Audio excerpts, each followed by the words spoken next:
36 size bra cut blouse আজকে cutting ও সেলাই একসঙ্গে দেখাবো। তো এইটা হচ্ছে আমাদের মেন কাপড় আর এটা হচ্ছে লাইনিং কাপড়, দুটোই 1 মিটার করে রয়েছে।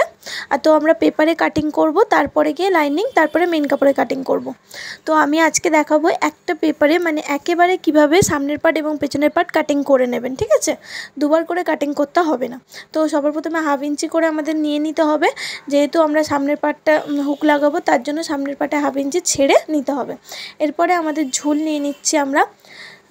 ঝুল যতটা দরকার তার সাথে সামনের পার্টের 1/2 ইঞ্চির জন্য এক্সট্রা নিয়ে নেব।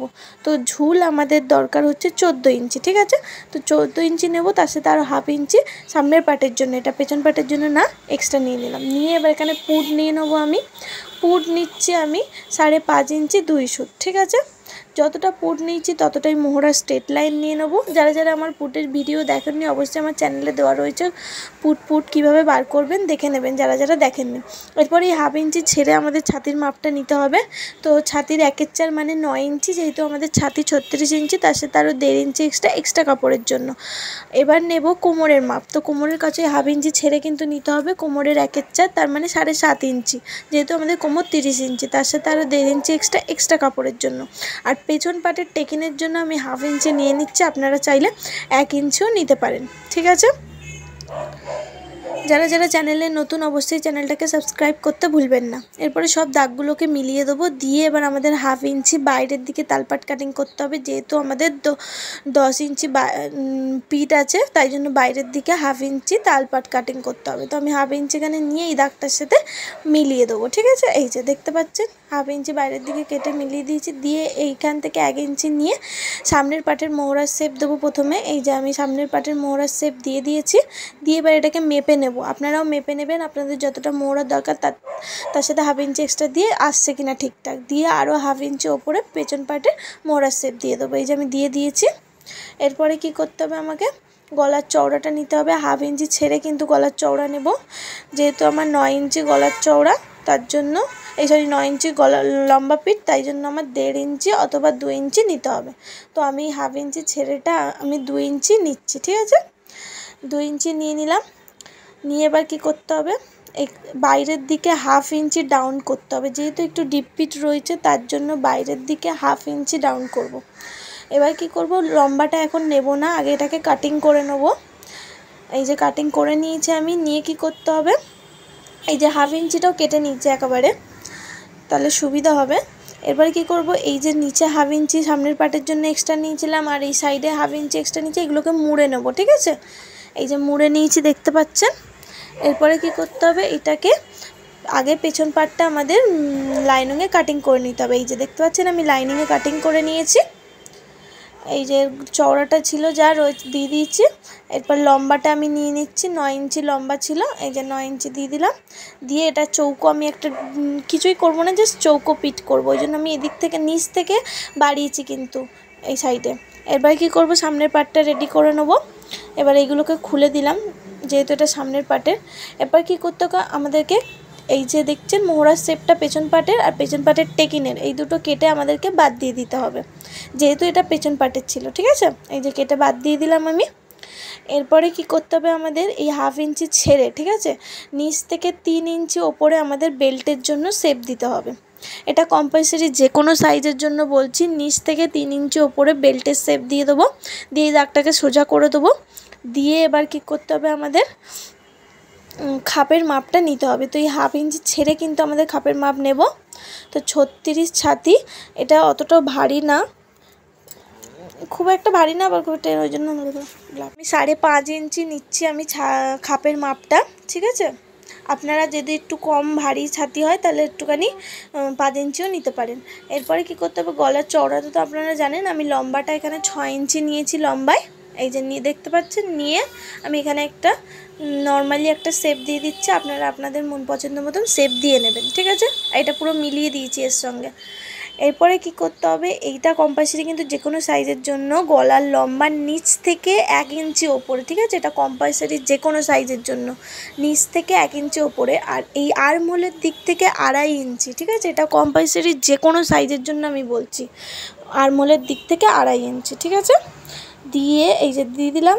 দিয়ে এবার এই দাগটাকে আলতো হাতে, একদম টেনে দেবেন না কিন্তু, আলতো হাতে এইভাবে মিলাতে হবে, তবেই দেখবেন একটা খাপের শেপ আসবে। এই যে দেখতে পাচ্ছেন আমি আলতো হাতে মেলাচ্ছি। যারা সেলাই বিষয়ে নতুন অবশ্যই আমার চ্যানেলে দেখুন, অনেক ভালো ভালো ভিডিও দিয়েছি, বুঝতেও সুবিধা হবে আপনাদের। আর এটা যদি বুঝতে অসুবিধা হয় কমেন্টে অবশ্যই আমাকে জানান, আমি আপনাদের আরও ভালো করে বুঝিয়ে দেবো। এই যে আমি শেপ দিয়ে দিয়েছি। এরপরে কি করতে হবে, এই যে দেখছেন এদিক থেকে, এই বাদিক থেকে, খাপের বাদিক থেকে ওপরে 1/2 ইঞ্চি ওপরে, ঠিক আছে, একটা দাগ টানতে হবে। এই যে 1/2 ইঞ্চি ওপরে আমি দাগ টেনে নিয়েছি। এরপরে কি করতে হবে, এই খাপের মিডলটাকে বার করতে হবে। এই যে এইভাবে ফিতেটাকে রেখে এইভাবে মিডলটা বার করে নেব, দেখতে পাচ্ছেন মিডল বার করে নিয়েছি আমি। এই যে এইভাবে দাগ দিয়ে দেবো। এরপরে কি করতে হবে, মিডিল থেকে ওপরে 2.5 ইঞ্চি ওপরে, মিডিল থেকে 2.5 ইঞ্চি ওপরে, ঠিক আছে, এটা কম্পালসারি যে কোনো সাইজের জন্য বলছি আমি, মিডিল থেকে 2.5 ইঞ্চি ওপরে। আর এই ডান দিক থেকে, খাপের ডান দিক থেকে 3 ইঞ্চি ওপরে, এটা কম্পালসারি যে কোনো সাইজের জন্য বলছি আমি, ঠিক আছে, কোনো একটা মাপ কিন্তু না। আর এই যে 1/2 ইঞ্চিটা নিচ্ছি, তারও সেখান থেকে নেবেন না, নিচ থেকে প্রথমে যে বেল্টের মাপটা থেকে 3 ইঞ্চি ওপরে এই যে দাগ টেনে এইগুলোকে মিলিয়ে দেবো। দেখতে পাচ্ছেন 3টে আমাদের দাগ হয়েছে, এই যে মিলিয়ে দিয়েছি, দেখতে পাচ্ছেন। এরপরে কি করতে হবে, এই যে 1/2 ইঞ্চি ওপরে দাগটা টেনেছিলাম, এটা এই খাপের এই মিডলটার সঙ্গে মিলিয়ে দিতে হবে আলতো হাতে। এটা হচ্ছে বেল্টের শেপ, ঠিক আছে, এটাও কম্পালসারি যে কোনো সাইজের জন্য আমি বলছি। এই বেল্টের শেপের মাপটা, তারপরে এই খাপের ডান দিক থেকে 3 ইঞ্চি, বাঁ দিক থেকে 3 ইঞ্চি, এটা কম্পালসারি যে কোনো সাইজের জন্য। এরপরে কি করব, এটাকে কাটিং করে নেব। ভিডিওটা ভালো লাগলে অবশ্যই কিন্তু একটা লাইক করতে ভুলবেন না, আপনারা কিন্তু লাইক করেন না। লাইক করলে কি হয়, ভিডিওটা আমারও ভালো লাগে, আমার আরও উৎসাহ বাড়ে ভিডিও নানা রকম দিয়ে আপনারা যাতে বুঝতে পারেন। অবশ্যই একটা লাইক করবেন। আর চ্যানেলে যদি নতুন হন অবশ্যই চ্যানেলটাকে কিন্তু সাবস্ক্রাইব করতে ভুলবেন না। আর বারবার বলছি, আপনারা কোন কোন বিষয়ে ভিডিও চান অবশ্যই আমাকে কমেন্টে জানান, আমি সেই সব বিষয়ে ভিডিও আপলোড করে দেবো। আর যারা নতুন পুট কতটা নিতে হয় সেগুলো জানেন না, তারপর মোহরা স্ট্রেট লাইন কতটা নিতে হয় সেটাও জানেন না, মোহরা কিভাবে বার করবেন সেটাও জানেন না, অবশ্যই আমার চ্যানেলে আসুন। চ্যানেলে আমি অনেক ভালো করে ভিডিও বুঝিয়ে দিয়েছি, একটুখানি দেখলেই বুঝতে পারবেন।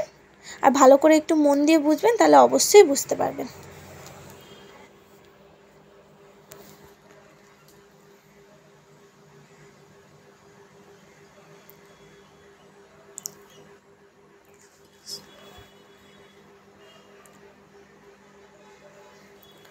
এই যে আমি কাটিং করে গলার এটা বাদ দিয়ে দিচ্ছি, এটা দরকার নেই আমাদের। আর এই নিচের যে খাপের নিচের মাপটা এটা, ওটাও আমাদের কিন্তু দরকার নেই, এই ওপরটা থেকে আমাদের নিচটা বার করে নিতে হবে। তো এই ঠিক আছে, তো এই 3টেই আমাদের দরকার। এই যে সবগুলো আমি লাইনিংয়ের সঙ্গে কাটিং করে নিয়েছি, এই দুটোকে, বেলটাকে আর এই বডির মাপটাকে। আর এইটাকে কি করতে হবে, এই তিরচাভাবে বসাবেন, ঠিক আছে, এরকম চৌকো কিংবা মানে সোজাসুজি বসিয়ে দেবেন না, একটু তিরচাভাবে বসালে এটা শেপটা খুব ভালো, মানে সেলাই করার সময় খুব ভালোভাবে বসে।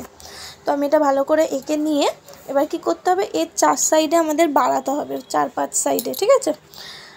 তো কোথায় কতটা বাড়াতে হবে আমি বলে দিচ্ছি, এগুলোও কিন্তু কম্পালসারি যে কোনো সাইজের জন্য। এদিক থেকে 1 ইঞ্চি, এই যে এই 2 সাইড থেকে, ডান সাইড থেকে এবং বাঁ সাইড থেকে 1 ইঞ্চি করে, ঠিক আছে।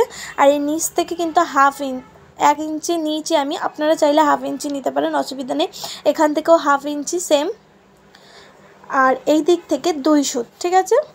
তো আমি এই যে 2 সুত বলে দিলাম আমি, এগুলো কম্পালসারি যে কোনো সাইজের জন্য বলছি, কোনো একটা ছাতির মাপের জন্য না, কম্পালসারি যে কোনো ছাতির মাপের জন্য বলে দিলাম। তো এবার এটাকে কাটিং করে নিতে হবে। আসলে আমার এটাতে লাইনিং ছিল না, তাই আমার কাছে একটা পিঙ্ক কালারের কাপড় ছিল, তো ওটাও লাইনিংয়ের মতন কাজ করবে বলে আমি এটাতেই কাটিং করে নিয়েছি, অসুবিধা হয়নি। এরপরে কি করতে হবে, এই যে রাউন্ডটা দেখছেন এটা ত্রিকোণা মতন রয়েছে, এইটাকে না একটু গোল করে শেপ করে নেবেন, ঠিক আছে। এটা ত্রিকোণা রয়েছে, এটা কী হবে, এইভাবেই কাটিং করলে সেলাই করলে ছুচালো চলে আসে খাপটা। তো এইটা যখন কাটিং করবেন একটু রাউন্ড মতন করে নিয়ে তবেই হচ্ছে কি কাটিং করবেন, তাহলে খুব সুবিধা হবে, মানে কি ভালো আসবে খাপটা, গোল আসবে, নয়তো ওই ছুচালো খাপ চলে আসবে সেলাই করার পরে। তো আমি এটা এবার কি করতে হবে, এটা থেকে নিচটা বার করব বলেছিলাম, তো এই যে নিচের রাউন্ডটা রয়েছে এটাকে মাপতে হবে সুন্দর করে, ঠিক আছে। তো আমি মেপে দেখছি আমার আসছে কি, এই রাউন্ডটা মাপলাম, আমার এসছে 8 ইঞ্চি 2 সুত, ঠিক আছে। আমার 8 ইঞ্চি 2 সুত এসছে রাউন্ডের মাপটা, আপনাদের যতটা আসবে ততটা নেবেন। নিয়ে এবার এটাকে কী করতে হবে, লম্বায় 4 সরি এটা আমি হাতা কাটিংয়ের ভিডিও আমি পুরোটা দেখাচ্ছি না, আমার চ্যানেলে দিয়ে দিয়েছি, যারা যারা দেখেননি অবশ্যই দেখে নেবেন। তো আমি সবগুলো কাটিং করে নিচ্ছি। আর ওই যে নিচের ওইটা সেলাইটা আসলে আমি দেখাতেই ভুলে গেছি, আমার ভিডিও করা হয়নি। যারা যারা দেখেননি নিচটা কিভাবে কাটিং করতে, অবশ্যই আমার চ্যানেলে দেওয়া রয়েছে, দেখে নেবেন। তো এবার আমি এইগুলো মুখগুলো ভালো করে বসিয়ে নিয়েছি, আর লাইনিংয়ের সঙ্গে মেন কাপড়ও কাটিং করে নিয়েছি, দেখতে পাচ্ছেন। দিয়ে সবগুলোকে অ্যাটাচ করে নিয়েছি। নিয়ে এবার এই যে রাউন্ডের মাপটা দেখতে পাচ্ছেন কত সুন্দর এসছে। আর এই যে এইগুলো কিন্তু যেন ঠিকঠাকভাবে বসিয়ে নেবেন প্রথমে, যেন উল্টো পাল্টা না হয়ে যায়। এবার কী করতে হবে, এই দুটোকে আমি সেলাই করে নিয়েছি, যে দেখতে পাচ্ছেন কত সুন্দর খাপটা এসছে। আর একটা জিনিস এখানে একটু বেশি এসছে, দেখতে পাচ্ছেন, যেহেতু আমি বাদিক দিয়ে সেলাই করে ডান দিকে গেছি, তো এদিকে অসুবিধা নেই, একটু কেটে বাদ দিয়ে দেবেন। এরপরে কি করতে হবে, এইটাকে নিচ থেকে সেলাই করে ওপরের দিকে যাবেন, ঠিক আছে। এই যে নিচ থেকে সেলাই করে ওপরের দিকে যাবেন। আর সবগুলোতে কিন্তু ডবল সেলাই মারবেন, অবশ্যই ডবল সেলাই মারতে ভুলবেন না। যে দেখতে পাচ্ছেন আমি সেলাই করে দিয়েছি। এরপরে কি করতে হবে, যে আমরা 1 ইঞ্চি করে এক্সট্রা নিয়েছিলাম, মানে এখানে 1 ইঞ্চি দিয়ে এইভাবে আমাদের নিচের টেকিনটা দিতে হবে, ঠিক আছে। তো আমি দেখাচ্ছি টেকিনটা দিয়ে, এই যে টেকিনটা আমি দিয়ে নিয়েছি, দেখতে পাচ্ছেন কত সুন্দর খাপটা এসছে, এটা পরলেও আরও সুন্দর লাগবে। এরপরে কী করতে হবে, বেলটাকে এইভাবে এর উপর রেখে বেলটাকে অ্যাটাচ করে নিতে হবে। তো বেলটাকে আমি সেলাই করে নিচ্ছি, অবশ্যই ডবল সেলাই মারবেন বেলটেও। এই যে আমি দেখছেন সেলাই করে নিয়েছি, নিয়ে ওপর দিয়ে একটা চাপ সেলাইও মেরে দেবেন। তো আমি দুটোই জয়েন্ট করে নিয়েছি, দেখতে পাচ্ছেন। এরপর কী করতে হবে, গলা পট্টি এবং হুকের ঘর পট্টি আপনারা লাগিয়ে নেবেন, আর নিচের কোমর পট্টিও লাগিয়ে নেবেন। আমি এটা তো আর দেখাচ্ছি না, যারা যারা দেখেননি কীভাবে সেলাই করতে হয় হুকের ঘর পট্টি, আমার চ্যানেলে দেওয়া রয়েছে, অবশ্যই দেখে নেবেন। তো আমি গলা পট্টি লাগিয়ে নিয়েছি, হুকের ঘর হুক পট্টি সব লাগিয়ে নিয়েছি, কোমর পট্টিও বসিয়ে নিয়েছি, আর হেম সেলাইও দিয়ে দিয়েছি একেবারে। এরপর কী করতে হবে, যে পেছন পাটটা দেখতে পাচ্ছেন আমি তৈরি করে নিয়েছি, এটা আর দেখাইনি। আর কত সুন্দর লাগছে ল্যাটক্যানটা, যারা যারা ল্যাটক্যানের ভিডিও দেখেননি অবশ্যই আমার চ্যানেলে রয়েছে, দেখে নেবেন। আর কত সুন্দর টেকিনও দিয়ে দিয়েছি, আমি পেছন পাটটা পুরো তৈরি করে নিয়েছি। এটা পরলে সত্যি কথা বলছি খুবই সুন্দর লাগছে, আমি পরেছি, পরে দেখলাম। তো এবার কি করতে হবে, এই যে দেখতে পাচ্ছেন পুট লাইনটাকে সেলাই করতে হবে সোজা পাটের উপর, সোজা পাট রেখে এইভাবে পুট লাইন সেলাই করে নেবো, ঠিক আছে। তো পুট লাইন আমি সেলাই করে নিয়েছি, দেখতে পাচ্ছেন। এরপরে হাতাটাকে লাগাতে হবে, তো হাতাটাকে জয়েন্ট করে নেবেন, যারা যারা জয়েন্ট, আর ডবল সেলাই মারবেন অবশ্যই। এই যে দেখতে পাচ্ছেন আমি পরেছি, কত সুন্দর ফিটিং এসছে সামনেরটা, পেছন পাটটা দেখতে পাচ্ছেন, ল্যাটকানটাও কত সুন্দর লাগছে। অবশ্যই ভিডিওটা ভালো লাগলে কিন্তু একটা লাইক করতে ভুলবেন না, আর চ্যানেলে যদি নতুন হন অবশ্যই চ্যানেলটাকে সাবস্ক্রাইব করুন।